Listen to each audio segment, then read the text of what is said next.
Bible, I am the good shepherd. I am the good shepherd. When we say good shepherd, para maintindihan po natin yan, sa verse 6 ng ating chapter, ang sabi, this parable spake Jesus unto them, but they understood not what things they were, which He spake unto them. So yung the good shepherd and the sheep, yan po yung parable lang. O parable, I mean, yung may tinatahak talaga siyang gustong sabihin na kinoconvey niya sa magitan ng isang talingaga. Ibig sabihin, pag sinabing good shepherd, siya po ay pastor. Then, may kaduktong na may unang good. Pag sinabing good shepherd, siya po ay mabuting pastor. Ang pastor po ay tumutukoy sa leader. So pag sinasabing ni Jesus, I am the good shepherd, indirectly sinasabi niyang, ako yung mabuting leader. Ang kailangan natin mabuting leader. Hindi mukhang mabuting leader. At si Jesus po ang nag-aangkin yan. I am the good shepherd. Now, so may sheep. Mayroon tinutukoy na sheep. If there is shepherd, there is sheep. And ang sheep, tumutukoy naman po, hindi sa literal na sheep. Contextually speaking, chapter 10, describe and expound what are the sheep. Ngayon, bago ko sabihin, tuy-tuyin yung mga sheep na yan. So, naintindihan natin, the good shepherd is the Lord Jesus Christ. Ibig sabihin, inaangkin ni Kristo na siya yung mabuting leader. And for you and me to become good leader, we must be under Christ's leadership. Yan po ang kailangan natin. For us to be a good leader, we must be submissive to the good and great leader. That is the Lord Jesus Christ. Now, nais ko pong ipaalala sa inyo na ang salita ng Diyos ay hindi parang good values.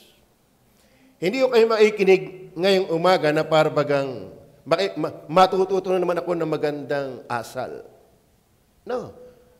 The Word of God is more than magandang asal. Mind you, the Word of God is the truth. As sabi po ng John chapter 17, verse 17, sanctify them by the truth. Your words is truth. That means, if the Word of God is the truth, it is not optional. It is not for you. It is not up to us. It is not up to me to receive it or not. Ano? Kasi hindi ito moral values lang. As sabi po, pakabanalin mo sila sa katotohanan. Bakit? Ang salita mo'y katotohanan. The Bible is the final authority, the absolute truth. Why? This is the words of the God who is absolute in His sovereignty. Ano? Kaya ang Diyos po, actually, ang Diyos po hindi optional. Ang Diyos po, kung inyong aaralin, ang Diyos po hindi optional. Ano, para bagang, nasa akin kung gugustuhin ko. No. Ang katotohanan ay tatayo. Ayawan mo man yan, yan pa rin ang lalabas. No? So, kaya ito'y more than moral values. So, hindi ka matututo ngayong umaga ng magandang asal. No. Walang magandang asal kung walang katotohanan. Ano? Amen? Okay, siya yung ating pag-aralan. I am the good shepherd. So, atin muna tingnan yung, kung siya yung good shepherd, therefore, siya po yung good leader. Kung siya yung good leader, meron siyang follower. Meron naman yung ikaw yung leader na walang follower. Tama ba? Parang ikaw ay, ito si Konsyal, mahirap yung ikaw ay bubuto na walang butante. Di ka? Ikaw ay Konsyal na walang ilalim. No. Si Kristo po, dahil siya good shepherd, meron siyang sheep. And mind you, napakahalaga maunawaan natin kung sino yung kanyang sheep. Kasi nakakalungkot, maraming tao, lahat naman tao ay sa Diyos, titingnan natin kung sa Diyos nga. The Bible is the truth. This is the final authority.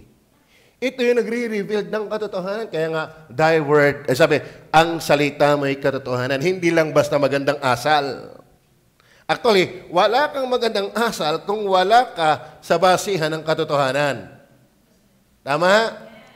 Iba yung ikaw ay magaling makipagkapwa lang. Alam niyo po, yun, walang masama dyan. Kaso lang, betganta ay ang galing makitungo sa kapwa. Pero pagdating sa Diyos, ay despised and rejected. Okay, tingnan po natin ang verse 3. Verse 3, bago ko bigay yung good shepherd, atin mo nang tingnan yung sheep. Verse 3, ano sabi ng 10 verse 3? Kinabukasan, ayan, binubuksan siya ng bantay pinto at dinirinig ng mga tupa ang kanyang tinig at tinatawag ang kanyang sariling mga tupa sa pangalan. Tingnan nyo ha, pag sinabi pong tupa ng Panginoon, sabi, dinirinig ng mga tupa ang kanyang tinig. Doon pa lang, obvious na hindi lahat tupa ng Panginoon. Are you with me? When we say, sheep of the Good Shepherd, hear His voice. Dinirinig ang kanyang tinig. Para pagtibayin pa, verse 27. Verse 27, tingnan pa natin. Dinirinig ng aking mga tupa ang aking tinig. At sila'y aking nakikilala. At sila'y nagsisi, susunod sa akin. Actually, ang bisa, para masabing totoong nakikinig, hindi yung kapasok sa kanan, labas sa kaliwa. Ang idea po ng nakikinig sa Bible ay hindi po maiiwalay yung nagsisisunod. Ano po kung kayo makakakita ng aktual na shepherd? Aktual na shepherd. Sa Israel, marami niyan. Talaga ang lahat ng tupa, kapag may shepherd, nasunod. Kaya halata mo na hindi lahat sheep. Amen? Sa Bible po, sa Matthew chapter 25, sa huling panahon, magkakaroon ng judgments of the nations. Ano po? Yung pong mga hindi kailangan ng Diyos ay ilalagay sa impyerno at yun pong talagang nanampalataya at nagsisi ng kasalanan, yun po ay tupa na papasok sa paghahari ni Kristo sa loob ng 1,000 taon. Ngayon, ang bansa ay pinaghiwalay lang sa dalawang klase, tupa at kambing.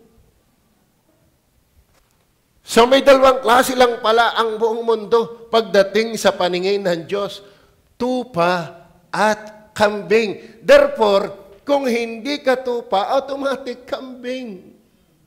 Kung ikaw ay kambing, hindi ka tupa. Ngayon, para masabing ikay tupa, dapat nasunod ka sa mabuting pastor. Are you with me? Opo, dinirinig ng aking mga tupa ang aking tinig. Kayo ba'y tupa ng Diyos?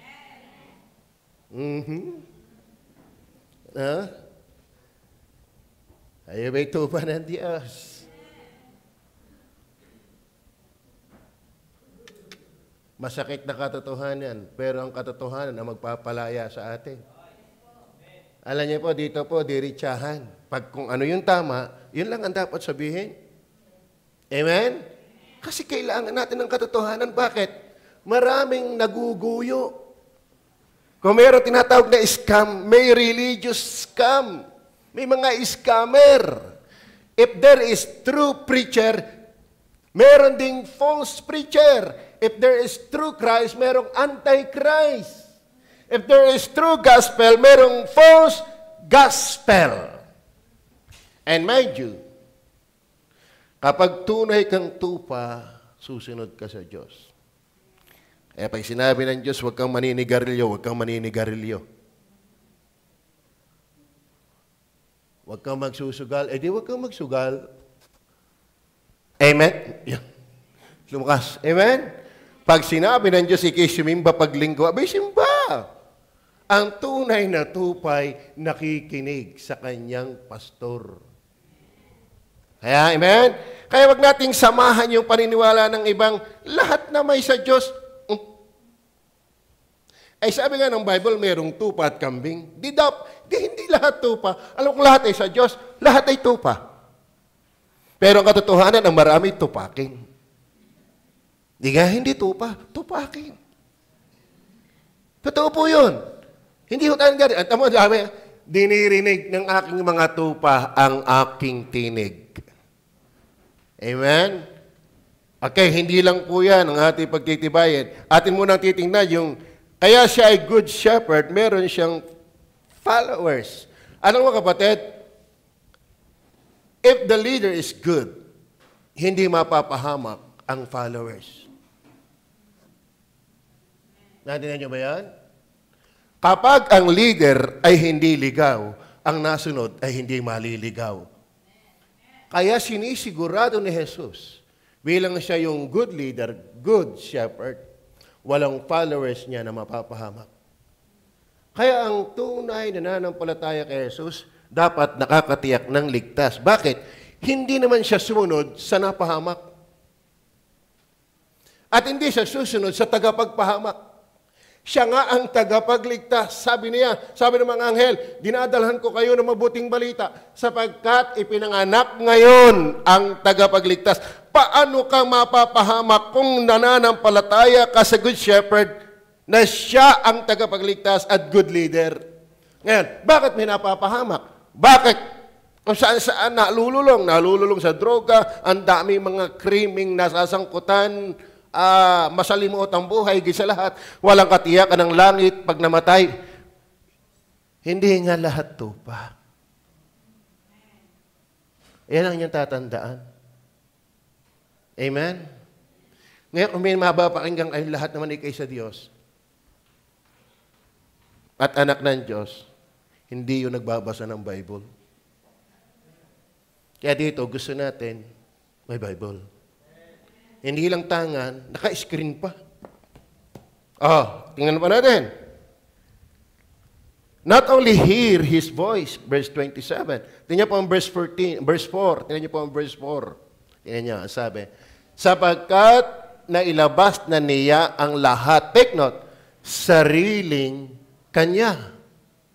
Not only hear His voice, yung sheep, but His own. His own. Ano? Pag sinabing tupa, ay Kanya. Pag-aari niya. Tignan niyo po ang verse 14. Verse 14 ng verse. Same chapter. Wow, lamig dito Pwede pakibawas-bawasan din Nagyayelo na nga ang uso Okay. Ako ang mabuting pastor. Tingnan niyo At nakikilala ko ang sariling akin. Mabigat pong salita yun. Nakikilala ko ang sariling akin. Okay. Kaya ba'y nakarating na ng Malacanang? Si Consiel Vic nakarating na. May gwardiya doon. Hindi basta nakakalapit kay Bongbong. O kaya nung panahon ni Duterte, hindi basta. Huwag mong sasabihin, ako inyong papasukin, kilala ko yan si Bongbong. Ako inyong papasukin, kilala. Wala ka doon at yabang na yabang mong, ako inyong papasukin, kilala ko si Bongbong. Wala namang problema Sino kayo hindi nakakilala kay Bongbong? Ayan, tanong, kilala ka ba ni Bongbong? Yan ang mabigat doon Yun ang mabigat doon. Sadya naman kilala mo si Bongbong. Kilala ko rin si Bongbong. Ay huwag ka sisigaw doon sa palasyo. At sasabihin mo, ako yung papasukan, kilala ko si Bongbong. Ang tanong, kilala ka ba ni Bongbong? Alam mo yung tupa ng Diyos? Hindi mo lang kilala si Jesus. Kilala ka rin dapat ni Jesus. Amen? Abay, iba kilala at alam. Iba pa rin ang kilala at alam. Ako si Pastor Eloy Cumia. Ano pangalan ko? Eloy Cumia. Ang tunay kong pangalan, Roselo Cumia. Ano tunay kong pangalan? Alam niyo na ang pangalan ko. Pero kilala niyo ba ako? Alam niyo ang pangalan ko, pero hindi niyo kilala ko. Kilala niyo ba ako naharap sa gabi? Wala kayong masyadong maraming information sa akin. Alam niyo lang ngayon sa akin ay ang pangalan ko, pero hindi niyo kilala ang pagkatao ko. Maraming tao alam na may Diyos, pero hindi kilala ang Diyos. Tama? Mahirap naman kayo mag-asawa na alaman mo lang ang isa't isa, pero hindi niyo kilala ang isa't isa. Pag sinasabi ko sa aking asawa, Mami, kita mo naman ako may pilat sa likod. O sakali ako may mawala, di alam mo na ang aking palatandaan. Bakit? Ikaw lang naman nakakakilala kung sino ako eh. At ako rin ang nakakakilala kung sino sa iyo. Sino ka? Sabi naman ng aking asawa ikaw na pag nawala ay madaling matandaan. Bakit? Ay, pilay ka eh. Ikaw na may mahirap pang malimutan. Siyang punto ko, mga kapatid, iba yung, kaya pag sinabing tupa ng Panginoon, ako ang mabuting pastor, nakikilala ko ang akin. Bakit? Merong hindi kanya. Tanong ko, sa inyo mga nakaupong yan? Well, pwedeng alaman mo ang Diyos. Kilala mo raw ang Diyos, pero kilala ka ba niya? Alam niyo ba ang pag sinabing kilala? Ginamit yan sa Genesis. At nakilala ni Adan si Eva at sila'y nagkaanak. Ano ibig sabihin nagkailala? Yun po ay intimate relationship. Ginamit sa mag-asawa. Ibig sabihin yung pagkakilala sa Diyos ay hindi more than hindi mere head knowledge. Yun po'y relationship. Mag-asawa ba kayo? Sabihin na, kung may kakilala kayo, may nakakakilala dito sa asawa ni Konsehal, ano pangalan niyo ulit? Simon. Kasi ang kilala ko si Konsehal Vic, nagkakamali ako eh. Pero mas pugi kayo. Iparating niyo sa kanya, mas pugi kayo sa kanya. Okay. Ganito, alam niyo siya, pero alam niyo pa, ang nakakakilala talaga sa isa't isa ay ang mag-asawa. Alam nila kung saan nakatayo ang nunal. Alam nila kung ayaw akong hahawakan tinit, talaga nagagalit. Bakit? Sila talaga nakakilala. Bakit? Sila ang may ugnayan. Sila ang may relation. Tama ba? Alam sa totoo na, walang tunay na nakakakilala sa Diyos hanggang di mo tiyak na ikaw ay anak ng Diyos. Kaya yung tupa ng Good Shepherd, not only hear His voice, but also His own. Verse 25 and 26. Tingnan po. Verse 25 and 26. Andiyan pa ba kayo? Sinagot sila ni Jesus, sinabi ko sa inyo, at hindi kayo nagsisampalataya. Ang mga gawang ginagawa ko sa pangalan ng aking Ama ay siyang nagpapatuto sa akin. Tingnan niyo ha, hindi talaga sa Diyos lahat. Bakit? Hindi kayo nagsisampalataya. Contextually speaking, mga kapatid, meron pong kausap siya na audience ng mga ibang paniniwala, mga Pariseo, mga leader ng lehiyon, na hindi naniniwalang si Kristo ang Diyos na nagkatawang tao. Kaya sabi niya, hindi kayo nagsampalataya. Anong dahilan? Ano ang naging dahilan kung bakit hindi sila nagsampalataya? Verse 27. Tama na. Yes, 26. Dapat hindi kayo nagsampalataya sapagkat hindi kayo sa aking mga tupa. So, ibig sabihin, meron talaga hindi niya tupa. Yung hindi nananampalataya. Are you with me? Ay, sino ka namang pastor ang hindi nananampalataya sa Diyos? Ang dami. Ang dami. Kasi, pag sinabing pananampalataya, yan po ay nagtataglay ang tao ng binagong buhay, nagsisi sa kasalanan, nakakatiyak na palangit pag namatay. Tanungin niyo maraming tao, ikaw ba'y tiyak na palangit pag namatay? Ay, wala, ikaw nakakatiyak niyan, basta ang malagay ako'y mabait. Maniwala kayo, maraming mababait na nasa impyerno. Pero maraming taong makasalanang nasa langit. Bakit? Ang hinahanap ng Diyos ay hindi yung bait. Ang hinahanap niya ay ikinagsisisi ng iyong kasalanan. At nananampalataya kang si Jesus lang ang tagapagligtas. Bumait ka na kung wala ka kay Jesus. Hindi obra yan. Alam mo kung ang bait lang ang magliligtas, abay, hindi na kinakailangan si Kristo magkatawang tao at ipako sa krus. Bakit? Bago pa siya ipako, marami ng mababait. Amen? Ngayon, kaya hindi rin tayo iniwalang relihiyon na magliligtas. Bakit? Bago pa magkatawan tao si Kristo at patayin doon sa krus ng Kalbaryo, marami ng relihiyon ang nag-exist. Bakit? Ibinigay pa rin ang bugtong na anak. Bakit? Ang relihiyon ngay hindi makapagliligtas. Kaya hindi baptist ang magliligtas. Hindi relihiyon. Hindi namin kayo pinupunta dito para kayo magbaptist. No! Dadami lang sakit ng ulo ko. Naging baptist ka, hindi ka naman ligtas. Ang kinakailangan, ikaw ay ligtas. Tupa ka ng Diyos. Tupa ka ng Diyos. Kaya His own.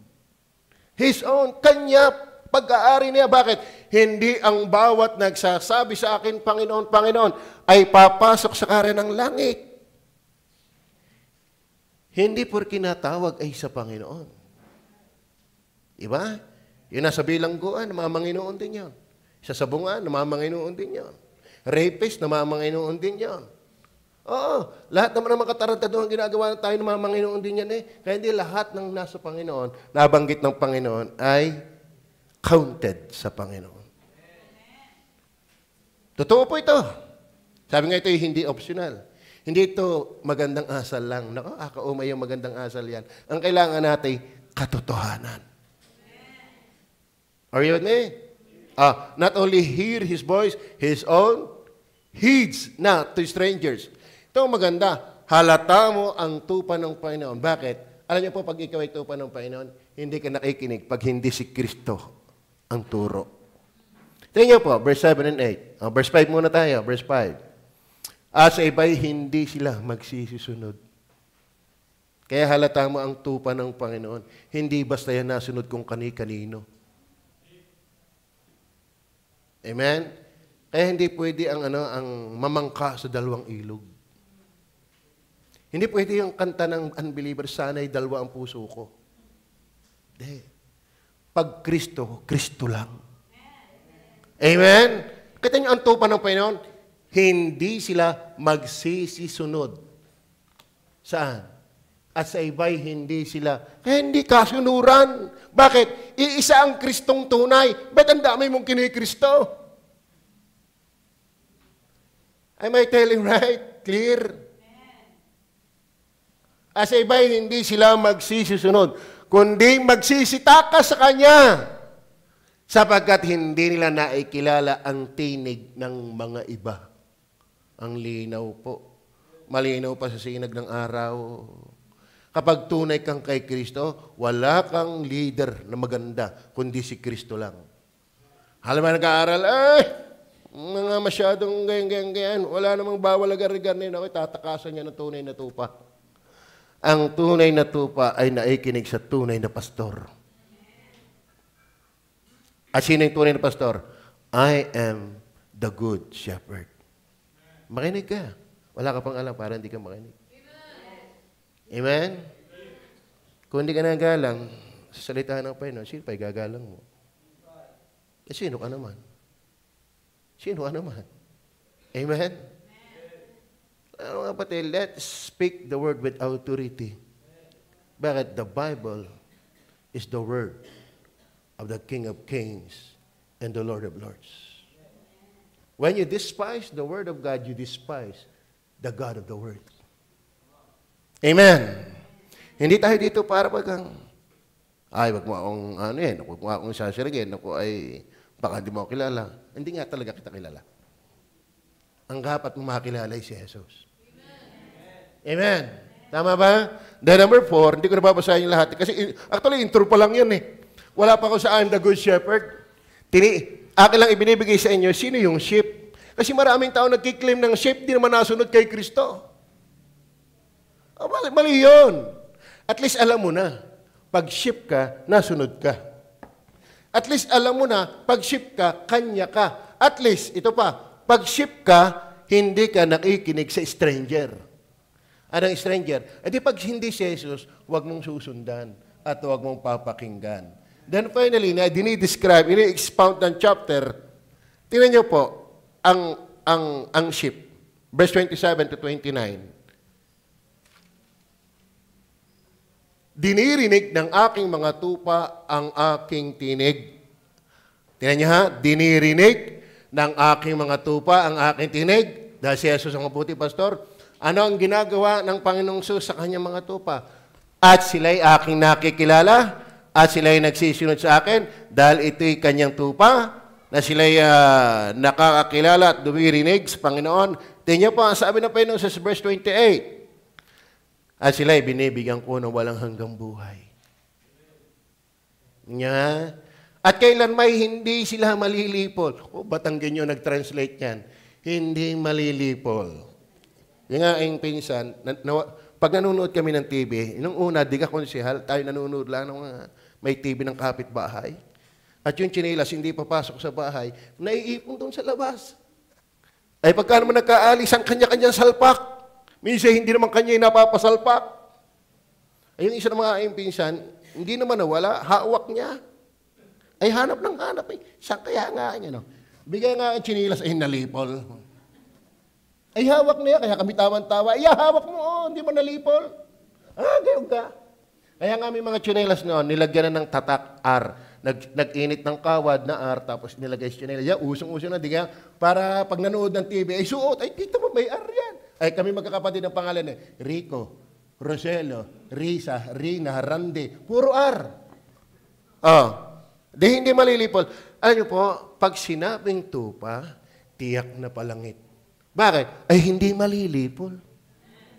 Saan ka nakakitang hindi tiyak? Ay kaya nga hindi malilipol. Saan ka nakakitang nawala? Ay hindi nga malilipol. Batanggin nyo yan. Kaya ako naniniwala, pag ako'y namatay, ako'y palangit. Bakit ako'y tupa ni Kristo? Hindi darating isang araw ako'y kambing. No, ang tupa ni Kristo ay tupa ni Kristo. Bakit? Hindi nga malilipol. Ano ka mahirap ang usapan niyang hindi malilipol. Tama ba? Bakit hindi malilipol? At kailan may hindi sila malilipol at hindi sila aagawin ng sinumasaing kamay. Kaya naman pala hindi malilipol, hawak ng kamay ni Jesus. Ituloy po natin, verse 29. Ang aking Ama na sa kanila ay nagbigay sa akin ay lalong dakila kaysa lahat at hindi sila maaagaw ni naman sa kamay ng Ama. Ay paano malilipol yan? Hawak ng Ama, hawak ng anak. Kumbaga sa bullpen. Okay ba may bullpen? Hawak sa puno, hawak sa dulo. Ay talaga hindi maaagaw yan. Ang tupa ng Panginoon, yung tiyak talagang palangit pag namatay. Bakit? Hindi malilipol. Kaya ba tiyak ninyo pag namatay palangit? Pag hindi, hindi kayo tupa. Bakit? Binibigyan ko ng walang hanggang buhay ang kanyang tupa. At ba't hindi malilipol? Hindi ikaw ang may hawak. Pag ikaw may hawak, talagang mawawala yan. Pero ang magandang balita, ang may hawak sa tupa ay ang Ama at ang anak. May nakausap ako isang relihiyon, hindi ko na sabihin kung sino. Ako inaanyayahan, sabi niya, Pastor, kayo matun sa amin dahil kami international na. Naku naman, sabi ko naman, ngayon galang kayo nag-international, kami matagal na eh. Sabi ko, ako'y aattend ako sa isang kondisyon. Sagutin niyo nga ang tanong. At ako'y sasama sa inyo. O sige po, Pastor, anong tanong niyo? Kayo bang nag-aanyaya sa akin? Pag namatay ngayon, tiyak niyo kayo palangit. Ano sabi sa akin? Pastor, wala namang taong hindi babadling at babadling. O di, hindi niyo tiyak. Ba't niyo ako aanyayahan? Ako'y tiyak. Kayo hindi. Kayo ang inaanyayahan ko. Ano mapapala ko sa inyo? Wala namang palang katiyakan diyan. Ayaw ko, kaya ko sabihin sa inyo, ako'y tiyak palangit. Ayaw ko mag-iimbita sa inyo. At pinaliwanag ko sa inyo, bakit ba kayo tiyak na? Sabi ko, tama-tama naman may dumaang aeroplano. Ginawa kong ilustrasyon. Halimbawa, ate, yung aeroplano yung naggiwang, na out of control. Saan ang patak niyon? Saan ang patak niyo? Pag hindi sa dagat ay sa lupa. Okay. Kaya bang saluhin yon ng kanyang papatakan? Ay, oo naman. Ay, sa lawak ng earth? Sabi ko, ayun na mas malawak, kamay ng Diyos o yung earth? Umisip siya eh. Tumingala siya eh. Tingin kayo, malawak nga ang kamay ng Diyos. Kaya ako iligtas eh. Yung aeroplano nga pumatak sa lo ng earth. Mas lalo naman ako'y magpagulong-gulong na sa kamay ng Diyos. Nasa kamay pa rin ako ng Diyos. Maliwanag mo ba? Maliwanag mo ba? Bakit ko tiyak na kayo palangit? Ay, yung ang aeroplano, pag nagbagsak, tiyak sa lupa ang patak. Ay, lalo naman ako, kahit ako'y nagkakamali, tiyak nasa kamay pa rin ako. Yan ang tupa ng Diyos. Ngayon, kung hindi mo tiyak na palangit, sorry to say, you are hearing, hindi para lang sa magandang asal. Nakikinig ka ng tama. Katotohanan. Ang katotohanan, kapag ship ka ni Kristo, palangit ang iyong tungo. At tiyak. Kaya if I were you, wala kang ibang sasampalatayanan kundi yung Good Shepherd. Punta na tayo sa Good Shepherd. Meron lang akong 20 minutes. Nakakaintindihan ba? Sabi ni Kristo, I am the Good Shepherd. Ano ibig sabihin niya? I am the good leader. Meron tayong kakandidato dito, mas maganda. Pagka kayo naintindihan nyo ito, at kayo kumandidato at nanalo kayo, pala rin ang Panginoon, mas magandang naintindihan nyo muna ang good leader. You can lead good when you are under influence by the Good Shepherd. Not just meron kang magandang tawag di asal. Alam mo yan, tamang asal. Magandang asal, magandang tamang asal. Nasa katotohanan. Si Jesus dapat kilala mo. Una, pag sinabing Good Shepherd, the Good Shepherd gave His life for the sheep. Tingnan niyo po. Verse 11 to 15. Kaya ito din yung sukatan ng mga mahuhusay na leader. Totoo na. Ako ang mabuting pastor. Ibinibigay ng mabuting pastor ang kanyang buhay dahil sa mga tupa. Alam niyo ba, mga kapatid, hindi lang pinansyal na tulong ang kayang ibigay ni Kristo. Hindi lang pagkain ang kayang ibigay ni Kristo. Hindi lamang damit ang kayang ibigay ni Kristo. Hindi lang pabahay ang kayang ibigay ni Kristo. Kayang ibigay ultimo ni Kristo ang kanyang buhay. In fact, ibinigay na nga niya. Kaya nga nagkaroon ng kaligtasan, tiyak na palangit, pag namatay, ang mga tupa ni Kristo dahil ibinigay ng Good Shepherd ang kanyang buhay. The quality, the character of a good leader, he can give his life for the sheep. Amen? For God so loved the world that He gave His only begotten Son, that whosoever believeth in Him should not perish but have everlasting life. For the Son of Man is come to seek and to save that which was lost. Si Kristo naparito upang hanapin at iligtas ang nawala. Kaya nga siya ay pinahirapan na walang kasalanan, binugbog, niluran, ipinako sa krus, pinatay, inilibing, 3 araw nagbang maghuli. Bakit? Ang good leader, ibinigay niya ang kanyang buhay. Hindi hubiro ang maging leader. Amen.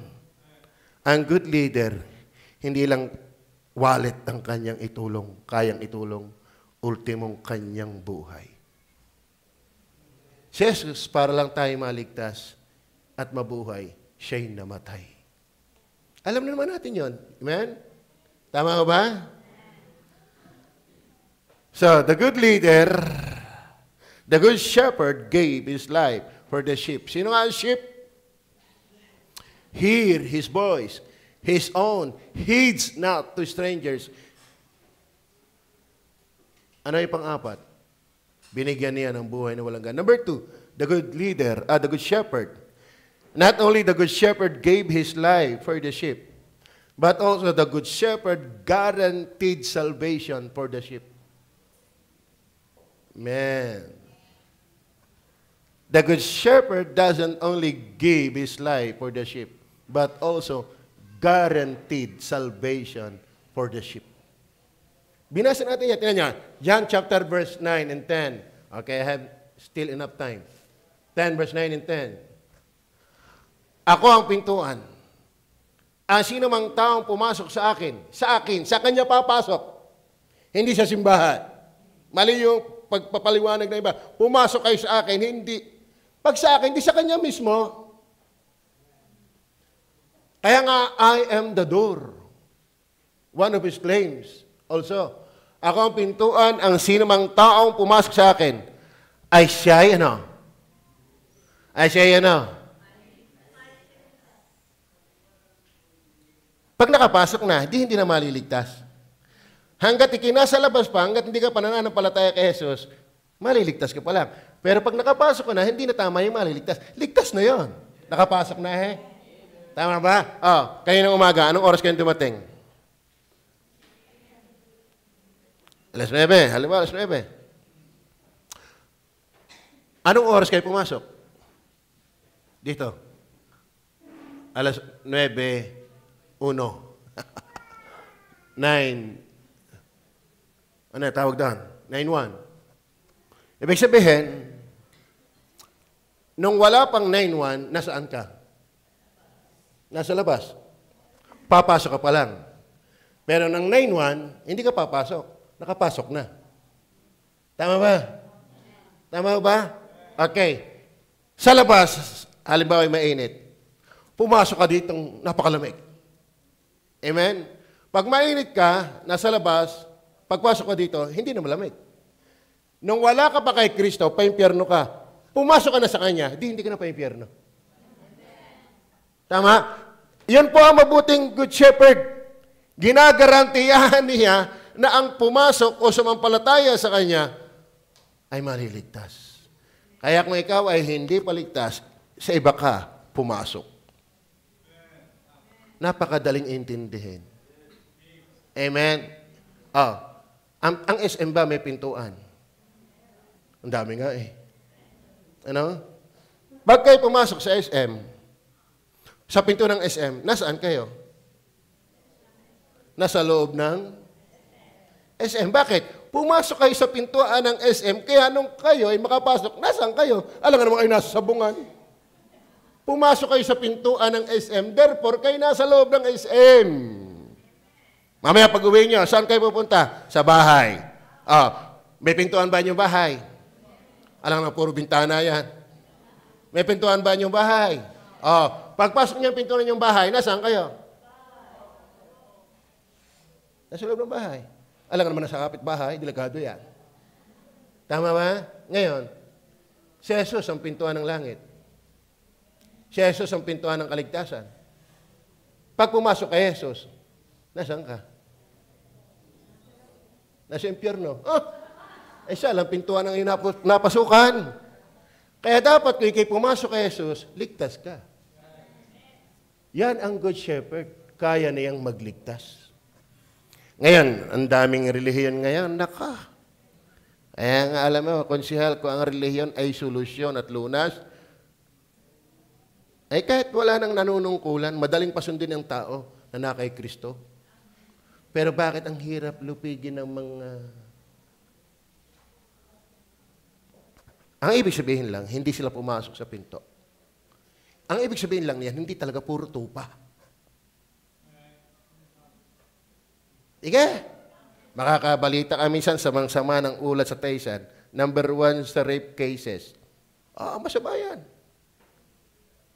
Malakas ang tulak dito ng droga. Masama yan. Iba-iba pa yung itulak ang Mr. A. Kaysa malakas ang tulak sa droga. Di nga? Masama yan. Bakit may mga ganon? Kasi hindi nga pumasok kay Jesus. Pumasok sa simbahan, pero hindi kay Kristo. Yun ang malungkot Hindi automatic na member na isang simbahan, pumasok ka sa pinto. Ngayon, kung member ka na simbahan, hindi mo tiyak na palangit, mali ang pintong napasukan mo. Dahil ang pumapasok kay Jesus, maliligtas, hindi mapapahamak. Ngayon, kung hindi mo tiyak na ikipalangit, abay, maling pinto ang pinasukan mo, tiyak. Madali yun. Madaling intindihin yan.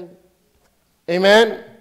So, the Good Shepherd gave His life for the sheep. Then the Good Shepherd guaranteed salvation for the sheep. Bakit? Wala nang makakagot. Ako ang pintuan ng sinumang taong pumasok sa akin, ay siya maliligtas at papasok at lalabas at makakasumpong ng pastulan. Mga kapatid, magpauli-uli ka na dyan, hindi ka mapapahamak. Maliwanag ko ba? Then number 3, the Good Shepherd. Ang Good Shepherd, not only the Good Shepherd gave His life for the sheep, the Good Shepherd guaranteed salvation for the sheep, but also the Good Shepherd guide and guard the sheep. Ano mga kapatid, kapag si Kristo ang talagang sinampalatayanan mo, hindi ka lang niya binigyan ng buhay, Hindi ka lang niya ginarantiyahan ng walang hanggang buhay. Ang maganda pa, gagabayan at babantayan ang iyong buhay. Yan ang Good Shepherd. Minsan naman kami pinag-alaga din ng kambing. Aba, yung alaga kong kambing ay nagkang mamatay na eh. I'm not good shepherd. Hindi ako good, tawag diyan, tagapangalaga. Tagabay. Lalo pa ngayon, nahawakan namin yung nguso ng bisiro, yung paling masama. May depending gayon. Masama, bakit? Ay hindi na padidihin ng ina. Hindi padidihin ng ina. Nung mahawakan namin ang nguso ng bisirong kambing. Kaya nga, may kwento ako dyan, di ka? Ay ngayon kapatid, ay lagi na kami bata pa yung mga hubo. Ayun ang hinahabol ng kambing. Hindi padidihin ng ina, akala ay dede.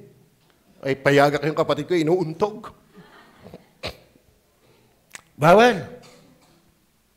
Hindi niyo ba ibig sabihin? Kaya dapat kung si Jesus ay iyong shepherd, dapat Kristiyano, listen, hindi tayo napapasama. Sa totoo na. Ba't ka sasama kung nangunguna sa iyo mabuti? Tama ba? Kaya wag tayong matingas ang ulo. Hindi tayo pasasama ng ating pastor, ang Panginoong Jesus. Tingnan niyo verse 3 and 4. Tingnan niyo po, verse 3 and 4.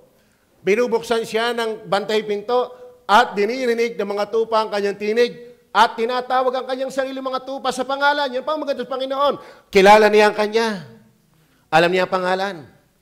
At sila'y inihahatid. Take note, inihahatid. Ginagabayan. Are you with me? Amen. Up. Huwag kang pupunta dyan. Kabaret yan. Amen? Up. Huwag kang pupunta dyan. Nasigaw dyan sa letra ng B. Huwag kang pupunta dyan. Alam mo, pag si Kristo ang tunay mong pastor, gagabayan kanyan. Maraming tao, obvious, hindi si Kristo ang pastor. Basta na ang buhay. Are you with me? Amen. Di ka tayo may tinatawag na teacher sa school. At tayo, napayag tayo mga magulang na turuan ng ating mga anak. At ipinagkakatiwala natin, pag matigas po yung ulo ng aking anak, inyo pong paluhurin, inyo pong patindigin maghapon, kung talagang matigas ang ulo, ipinagkakatiwala natin. Kumbaga, nagiging guide natin yung kanilang teacher. At tayo na may tiwala na. Wag lang ay kanin yung garne, yung hihising. Ganyan. Pero kung matigas talaga ang ulo ng anak ko, ay di, tulungan nyo na lang ako. Tulungan po tayo. Kaya kapatid, kung talaga si Kristo ang iyong leader, ihahatid ka niya sa tama. Amen. Amen o ba? Ayan, bakit ang tao ay mali? Hindi ang leader ay tama. Tingnan pa natin, verse 4. Pagka nailabas na niya ang lahat ng sariling kanya, ay pinangungunahan niya sila. Amen?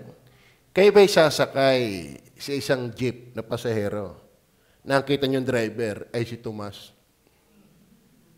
Kaya niyo ba si Tomas? Kaibigan natin yan. May problema sa isip. Kaya ba'y sasakay sa isang sakyan na bilis-bilis pa magpatakbo, 120? Ay, may problema nga, may tililing. Hindi sasakay ito. Amen? Yung iba nga sa inyo, pag sumakay sa jeep, wala nang tanong-tanong, nakakatulog pa. Pero iba nga sa inyo, ang feeling, nakasakay sa jeep. Ngayon. Di ba? Hindi mo tinatanong, alam mo mga batid, mas magandang si Jesus ang nangunguna. Wag ang sarili mo. Alam mo, ang daming gusto ng sariling ito na mali. May asawa na, gusto pang pumunta sa iba. Mali, pero gusto. Di nga? May asawa na, pero gusto pa lahat ba ng gusto mo, tama. Ay, paano may asawa na, gusto mo pa? Mali yun. Pero pag si Jesus ang iyong Panginoon, wag. Amen. Ang gusto ng sariling ito ay lagi may hawak na pitsa sa umadyong. Nagsiselos na ang misis. Bakit? Napapanggas yung manok, pero ang misis ay hindi. O, totoo yan! Pero pag si Kristo ang Panginoon mo, amen? Pangungunahan niya sila. Sino nangunguna sa iyo? Tayo ng buwan. Naku, ay maganda ang tayo ng buwan ngayon. Pasalok. Kala mo maraming tao, pinangungunahan ng mga irihiya, hindi ni Kristo. Pinapangunahan ng sabi-sabi, hindi ng sinabi ni Kristo. Pero ang tunay na tupa, sumusunod sa Kanya. Tupa ba kayo? Tupa ba kayo? Maintindihan. Alam mo yung tupa ni Kristo, babalik sa linggo. Amen? Amen. Ang tupa ni Kristo, babalik sa linggo. Tumahimik na.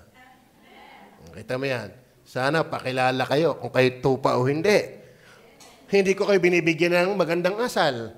Binibigyan ko kayo ng tamang aral. Manawa ka na sa tamang asal. Hindi nagpunas ng puso mano. Magandang asal. Pero pag nakay Kristo ka, hindi lang puso mano ang kaya mong punasan. Pati mukha mo. Amen? Tama mo ba? Then finally, about the Good Shepherd, not only the Good Shepherd gave His life for the sheep, the Good Shepherd guaranteed salvation for the sheep, the Good Shepherd guide and guard the sheep. Ito pinakamatindi. The Good Shepherd is God incarnated for the sheep. Alam niyo po, kaya siya ay tinawag ng mabuting pastor kasi siya ay Diyos na nagkatawang tao para sa kanyang mga tupa. Pagka ang sino man sa atin hindi niniwalang si Jesus ay Diyos na nagkatawang tao, mali ang pintong napasukan mo. At hindi ka ginagarantiyahan na ikaw ay tupa at tiyak na langit ang punta. Tingnan niyo po, verse 17 to 20. O para hindi ko na, tapusin ko na lang, masyadong hahaba. Verse 30 and 31 na lang. Verse 30 and 31. Sabi ni Jesus, ako at ang Ama ay isa. Ano ibig sabihin ni Jesus dyan? Ang katangian ng Ama ay siya ring eksaktong katangian ni Kristo. Sila'y magkahiwalay na persona, pero iisa ng being. Naintindihan niyo ba yan? Akong nakikita niyo ay iisa. Iisa ba ako? Alam naman, tatlo ako din eh. Iisa ako. Pero whether you like it or not, ako'y may tatlong component. Ako'y may katawan, may kaluluwa, at may espiritu. Pero iisang Iloy. Naintindihan niyo ba yan? Isang Iloy, pero may katawan, may kaluluwa, may espiritu. Isang Diyos, pero may Ama, may Anak, may Holy Spirit. Naintindihan niyo ba yan? Kaya ang Ama at ang Anak ay iisa. Hindi siya magiging mabuting pastor kung siya'y tao lang. Dapat paniwalaan ninyo, ang Ama at siya ay iisa. May palusot ng iba dyan, iisa ka sa layunin. Sakayin natin yung iisa ang layunin. Kailan ba lumayo ng Ama nang walang hanggan? Paano siya magiging kaisa kung siya kailan laang? Tama? Ibig sabihin, from the very start na nagplano ang Ama, nandun ang Anak. Kaya sabi niya, bago si Abraham, ay ako nga. Kaya gusto siyang batuhin eh. Bit ikaw ay matanda pa kay Abraham, ay kailan kalay pinanganak ni Maria? Siya ay nagsimula sa pagiging tao, sa panahon ni Maria. Pero sa panahon ng Diyos, wala pa ang langit at lupa. Ando na siya. Before Abraham, ako nga. Paliwanag ko ba? Kaya siya mabuting pastor, ay siya Diyos na nagkatawang tao. Kaya makakaasa ka ng ganda kung si Jesus ang tunay mong tagapanguna. Bakit? Siya hindi magkakamali. Diyos siya. Na nagkatawang tao. Maliwanag ko ba? Kaya mga kapatid. Amen. Dito ako magtatapos sa ano ang latest na cellphone ngayon? Sa Apple. Ano? Wala akong alam eh. Binigyan ka. Siguro pag sarili mong pera, magdadalawang isip ka. Pero binigyan ka ng pambili. Yung pinakamataas ay kay unit. Ang iyong bilhin. Binigyan ng pambili. Nakita mo yung pinakamataas na unit. Binigyan ka rin ng pambili. Magdadalawang isip ka pa ba doon? Bibilin ko kaya o hindi? Bita hindi bibili. Yan ang pinakamataas na unit. At saka ang pambili, hindi magaling sa iyo. Bigay din. Kung doon sa pinakamataas na unit, di ka magdalawang isip. Dahil binigyan ka ng pambili. Sana si Jesus na pinakinggan nyo ngayon, huwag kang magdalawang isip. Amen? Bakit? Ang pambili din naman ay hindi iyo. Ibinigay niya ang kanyang buhay para sa tupa. Kung si Jesus ang pinapakilalang tagapagligtas, at ikaw nagdadalawang isip pa, ay hindi ka niya talaga tupa. Maliwanag ko ba? Alam mo si Kristo, hindi kayo iwanang nakabitin, nakahang. Dapat klaro.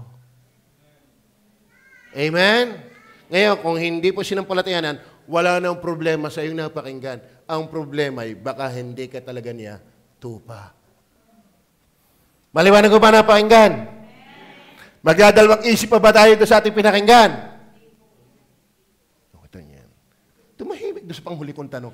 Tayo ba yung magdadalawang isip sa ating pinakinggan? Di ba? Alam niyo ba kasalanan ng hindi manampalataya kay Jesus? Tama ba? Halimbawa, si ma'am nagluto sa kanyang anak ng napakasarap na pagluto sa kanyang anak. Sabi ng kanyang anak, di ko kakainin niya, baka may lason. Asama na lasa mo, ma'am. Pambihira ka, pinagluto kita, tapos pagdududahan mo, baka may lason. Ganon din naman. Pag pinagdalawang isip natin si Jesus, binigay na nga niya ang buhay niya. Amen? Nabayubay na nga siya. Ano? May bukod pa ba sa akin? I am the good shepherd. Ngayon, kung di ka magtitiwala sa akin, talagang hindi kita tupa. Yan ang klaro. Klaro ba? Klaro? Ngayon kung klaro, maintindihan kung kayo nandito uli sa linggo. Actually, sa linggo, yan po ang anniversary talaga namin. Ano, at inaanyayahan ho namin kayong lahat na nandito. Tayo po yung manalangin. Tayo po yung mukha at pumikit.